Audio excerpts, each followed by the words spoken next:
Speaking during a capacity development training for journalists and media practitioners in Western Nile region held at Desert Breeze Hotel in Arua town, the Executive Director of Human Rights Network for Journalists Uganda, Mr. Simpa Robert, noted that journalists were at great risk if they did not adhere to the procedures that have been put in place by the Ministry of Health to curb the virus. Simpala appealed to media managers and editors of media houses to ensure that journalists in their newsrooms are provided safety gadgets like masks and sanitizers to protect them and their sources. We have not seen a lot being done in line of the media. So it is our humble and passionate call to editors, managers, and media owners to put in place safety measures for journalists. And in this we mean equipping them with sanitizers and masks to put around their faces so as to avoid widespread of the virus to themselves as journalists, but also to the wider publics within which they get the news from. It's very hard for journalists to stay home and work from home because there is a lot to do with fishing for stories and make it a complete story.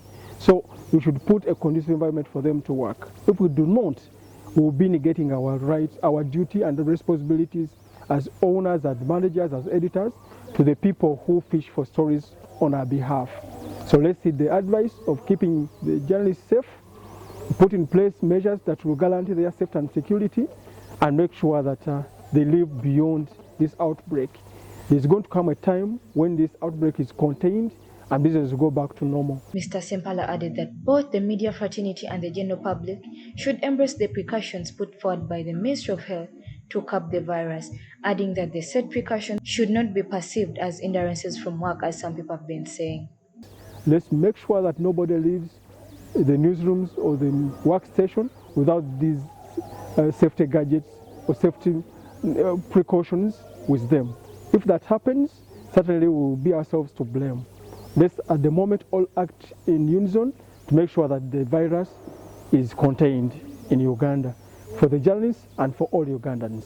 The training that attracted journalists from across the Western Nile region was organized by Human Rights Network for Journalists Uganda to equip journalists with a deeper understanding of existing human rights mechanism was conducted under restrict health procedures. When we came here in the morning at Desert Breeze, we found out that there were measures put in place so that we can carry out this training without fear of contracting the virus.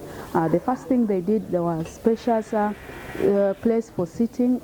The chairs were well spaced and we sat very well and there was a lot of aeration. Then the second thing they did was to try to examine us, our body temperature, whether maybe we were sick or not, or somebody had it or not. That was the best thing I had this morning and it was perfect. And they also have sanitizers everywhere. You go to have lunch, there is sanitizer, you enter the room, you have to sanitize. During this moment of elections and so on, where you need to know your rights, you need also to understand the issues of human rights so that you'll be able to educate people who don't know and who would easily tamper with these rights.